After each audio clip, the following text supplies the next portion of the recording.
You're looking at the world's largest airplane rolling out at the Mojave Air and Spaceport, clocking its fastest taxi time yet at about 74 kilometers per hour.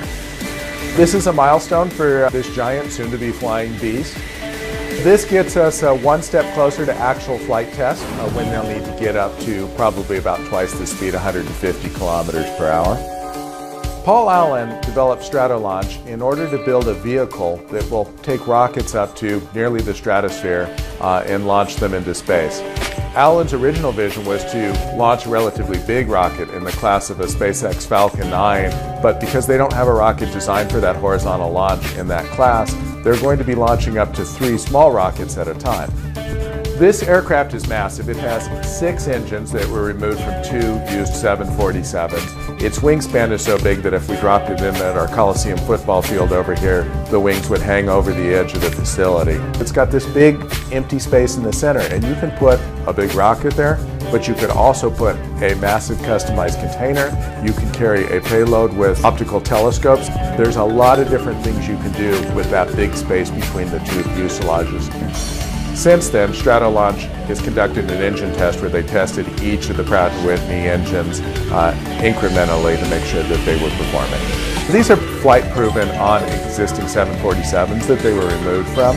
So they're testing not just the engines, but the engine mounting, the fuel supply systems, and everything involved in the control mechanism. At the end of the year, they capped it off with an actual taxi test where they tested out the brake systems, the hydraulics, and some of the control systems that will be necessary to move the plane on the ground and, importantly, make sure that it can land safely. This latest test updates that have been done to the system. In particular, they're testing the braking systems, they're testing the hydraulics on the control surfaces, they're testing the effect of the design under a decent airflow across the air surfaces. By moving the plane quickly through the air and adjusting the control surfaces, they can begin to see how some of the response is. They can feed all of this data into their digital flight control systems that they use both for the plane and, importantly, for the simulators that the pilots that will be trained to fly the vehicle can use, because this vehicle is of a class that's never been flown before. There is no training program, and you need a very accurate simulator. Looking at what they're doing now on the ground, I would expect that we may see this vehicle take off by the end of the year or next year. I think there's a great deal of promise for this idea of launching rockets from above the atmosphere, anytime at any orbital inclination.